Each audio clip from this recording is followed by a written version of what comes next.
Hi, this is Professor Stugard, and in this video we're going to take a look at performing the k-nearest neighbor algorithm on a data set for iris flowers. So the first thing we always want to do, we want to load all of our packages that we know we're going to use, all of our libraries. So I'm definitely doing some graphing, so I want my graphs to be inline, so we have that line first. Then I'm going to import the pandas package as PD, the numpy package as NP. I'm going to be doing some graphing here to visualize how well my k-nearest neighbor algorithm works. So the usual pie plot, and then I'm also going to import the patches as well. And then from sklearn, we're going to import one of the data sets that's kind of given, the iris data set, also the SVM, which is going to help us do a little bit of graphing and seeing how well everything works. And also, of course, from sklearn, we want to do our k-nearest neighbor classifier, which is from the neighbors part of that library. So we'll run that first. And then the next thing I want to do is load my data set for the iris flowers. So if you go to sklearn, they have, again, a bunch of data sets. We're going to look at one of the toy data sets, which, again, are small standard data sets. We don't have to really download them. They come with the actual library. And so we're going to look at the iris plant data set, which has 150 instances, which means 150 observations, where there's 50 in each of the three classes. So again, we're looking at a data set where there's three classes, evenly distributed.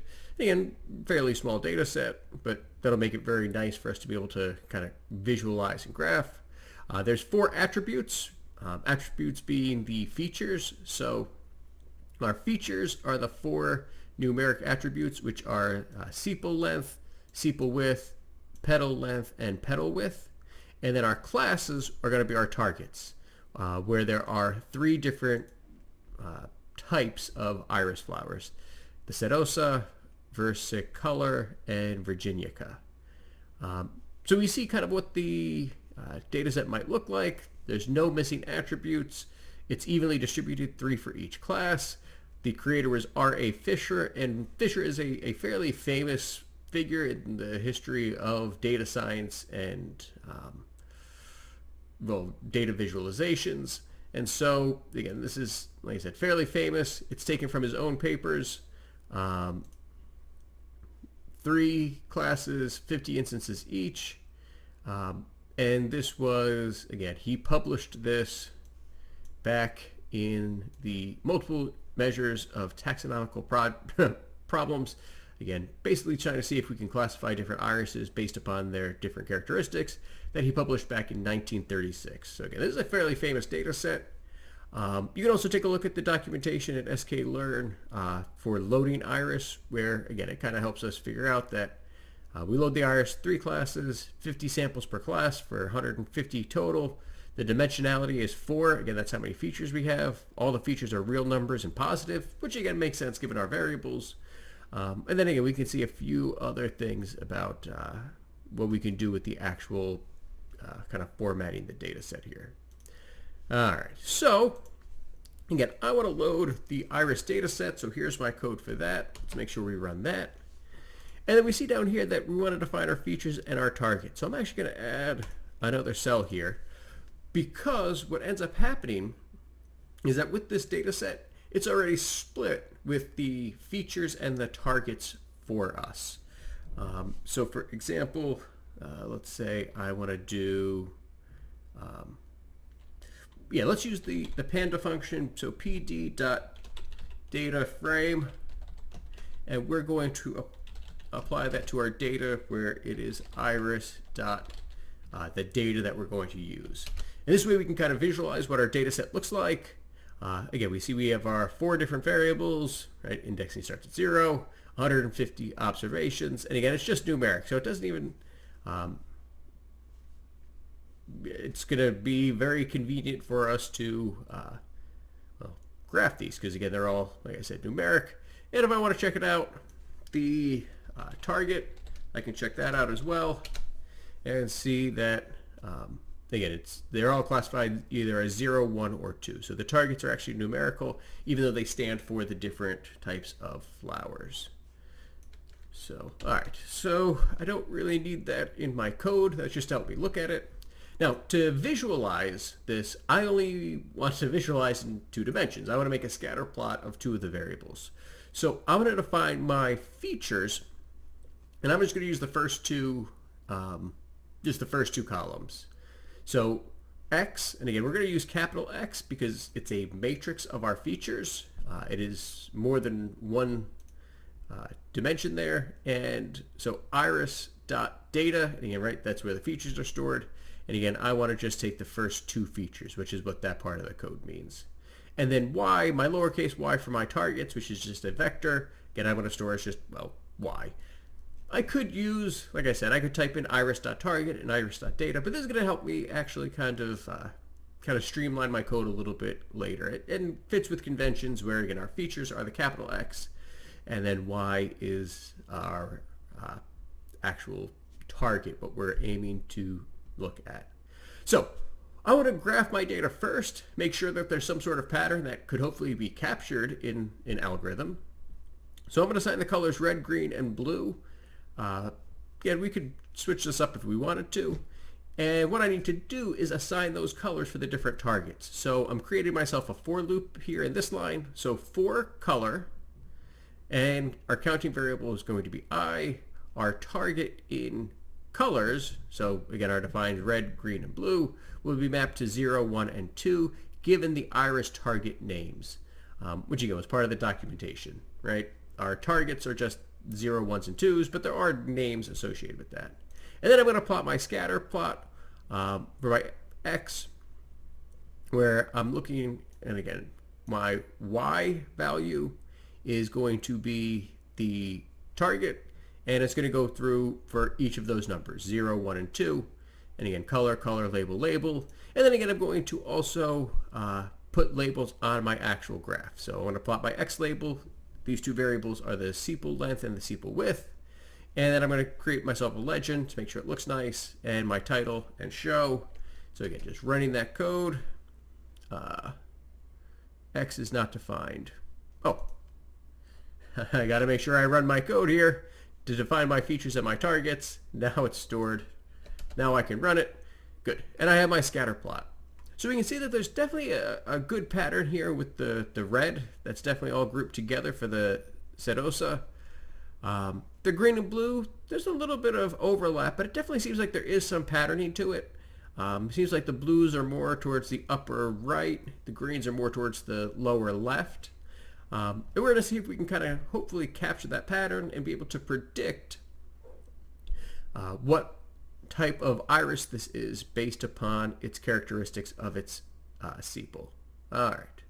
So the next thing I'm going to do is I need to, well, basically initialize my nearest neighbor, my k nearest neighbor classifier. So the first thing I'm going to do is set k. So again, I'm going to define a variable. I'm going to create an object k in my environment. I'm going to set it to 1, and we'll play around with and look at some different values of k, obviously. But this way I can define it here and set it up and then run through everything.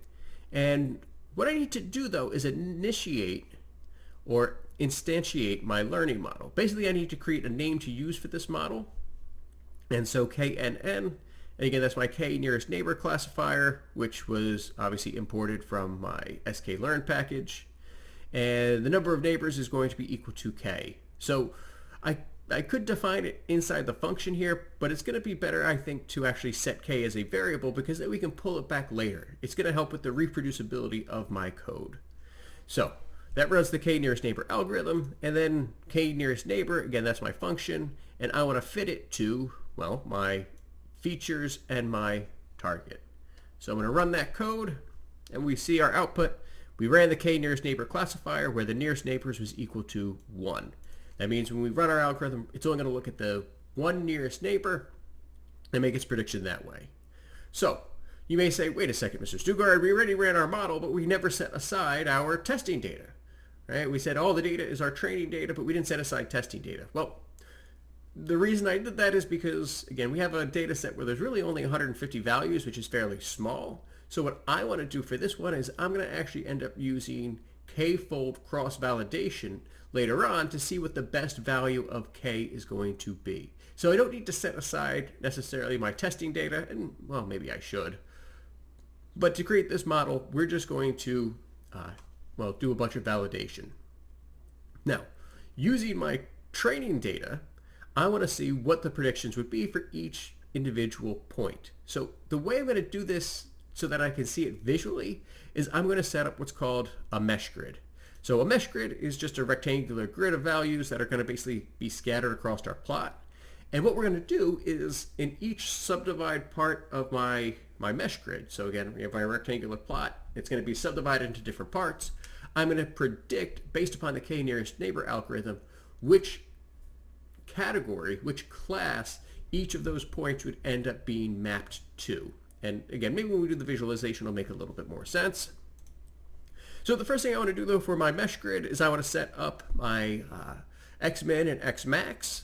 And so again, defining basically the size of my mesh grid. So the minimum value is going to be from the targets. I'm going to take the minimum value that appears in my x coordinates, in my indexed variable, the 0 index, the first one, which is again by default going to be my horizontal variable, and I'm just going to subtract 1 from that minimum value so that again I'm far enough to each side that I can see, and then the maximum value I'm going to add 1. So again, basically I have all my data, and what I want to do is just basically push out the x and y axis a little bit so that I can see better. And then for the y variable, again, I want to do the same thing for my y min and y max. I want to just push it out a little bit so that I can see better. And so the way I'm going to do that is I'm going to take my features, I'm going to look at now the second variable, which again has an index of 1, and the minimum value subtract 1, the maximum value add 1, and then I need to create my step size, like how big am I going to make my grid. And so I'm going to look at the ratio between the xmin and the xmax, which again we're dealing with values, and I had it up there a second ago, but again we could take a look at those values. They're in centimeters, they're fairly close together, so that ratio is going to be fairly small. We're going to divide it by 100 to give ourselves 100 different data points. And then the way we're going to do this is we're going to make our predictions now for each of the points in terms of x, x, and y, y. So we're going to define 2 different things. I'm going to run my mesh grid. I'm going to arrange xmin, xmax, and then the step size, y min, y max, the step size. And again, the step size is equal, so it's kind of going to be a square grid. It might not plot as a square grid, but it'll be divided into equal number of x's and y's. And then I'm going to use this function to actually return it as a one-dimensional array, which means I'm going to be able to kind of plug it back into my plotting functions later. So again, this is just setting up my mesh grid, and I'm going to use my predictions for my k-nearest neighbor based upon each of the side, basically the mesh grid I have. I subdivide it, and then I'm going to make my predictions based upon every point inside that mesh grid. So I'll run that code. Again, that's not going to give me anything that returns. And then I'm going to use kind of the reshape function just to make sure it looks right. And I want to draw the result using a color plot. So basically each point is going to be colored in a different color using my contour plot where the XX, the YY, and the Z come from. Again, here's the coordinates. Here's my prediction. So again, take each X coordinate, Y coordinate, the prediction. My color map, I'm going to use this is my color map from the matplot library, pyplot, and alpha is 0.8. I want to be able to see through it. I want it to be at least a little bit clear.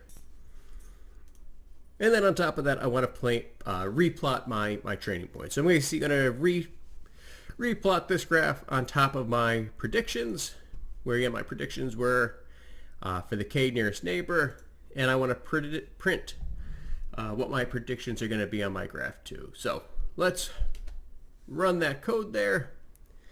All right, so what we see here is that when we make our predictions, we now have this grid where we're using 1 for our nearest neighbor. And again, that's kind of the nice part. So I have here that my plot title is going to be, I'm running the k nearest neighbor algorithm where k equals k. So I'm going to be able to actually print this on my plot, which is really nice because I'm going to be able to compare my different values of k. So I do want to save this plot, and I'm going to adjust my values of k. So I'm just going to open up a blank Word document right now, and I'm going to copy and paste the image so that, like I said, I'm going to change the values of k and we see what happens. So again, when I look at this graph with one nearest neighbor, that means each grid that we set up is going to look at only what the nearest value is. So we can kind of see here, we have this gray blob kind of in the middle, and while every point in this gray blob, when I tried to find the one nearest neighbor, it found the blue point here, right? Every point here, the closest one is blue, which is why we get this island here, which means that this is actually going to be kind of overfit because we have all these little islands, all these little blobs based upon these random dots. And we're going to try to get rid of that by increasing our value of k. So what I'm going to do is go back up to this line where I defined what k is, and now I can try some different values. So maybe I'll try k equals 5. I got to rerun that code, and again, you can pay attention to the numbering here.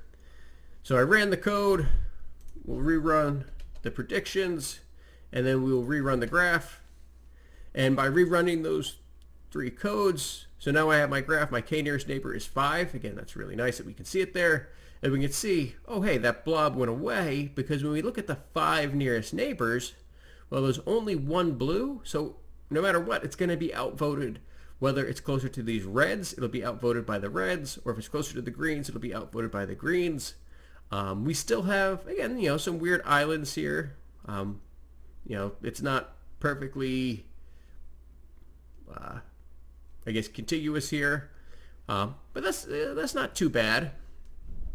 And yeah, so let's copy that and save that one as well. So we have k equals 1. K equals 5. Let's jump up. So again, I'm going to reset my k. K equals 10. Then rerun this line of code. Then rerun this line of code. Well, I shouldn't say line because it's a whole chunk. And all right, now we have k equals 10, and we see, all right, things are getting a little bit different. We have kind of almost a yellow peninsula, which is mapping to the green points. Because, well, when we look at all these values here, we must reach more green than blue. Whereas here, we're hitting this extra blue one over here. Whereas here, it looks like we're hitting just those 2 green ones. So we see how that looks different. So let's copy and paste that one too. And then, all right, let's jump way up. Let's set, so we know that there's 50 in each of these classes. 150 points total. Let's do 50 points. Let's see what happens here. So I'll run my code, and now we see that when I use 50 nearest neighbors, these borders are pretty well defined. It would make the prediction, again, looks like it's really good for predicting the red points. Anything that falls in that range is going to predict as red. Anything that falls in the yellow, it's going to predict as a green point, which isn't too bad. We see that there's more greens there than anything else. And anything in the gray, it's going to predict as blue. And so what happens here, I'm going to copy and paste this as well so we can look at all of these together. What happens when we have k is equal to 1, k equals 1, this is overfit. When we start with only one nearest neighbor, my data is going to be overfit. It's going to be subject to a lot of noise. It's going to fit that data exactly, but it might not work well when we start to try to make predictions on more general types of data. So when we start with very low numbers, like I said, k equals 1, we are overfit. And overfit means that, well, basically we have no bias whatsoever. We predicted everything here perfectly because every single point is predicted by every single point. It's predicted by itself. So we have incredibly low bias, but this also means that we're going to have high variance, because when we make if we try to, again, plug more points in, well, our new data that wasn't necessarily, that's not exactly my training data, it might not be done so well. But when we get down here, we look down here, and we have k equals 50 now. Well, these lines are very general. We run the risk of becoming underfit. So now, when k is much bigger, we go to where we are underfit, which means we're going to have high bias, or I should say higher bias. But high bias because we can see that there's lots of points that are misclassified. Every blue point in the yellow is misclassified. Every green point in the gray is misclassified.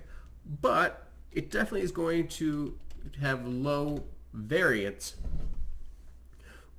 when we try to compare it against data that it's never seen before. The prediction should be about the same.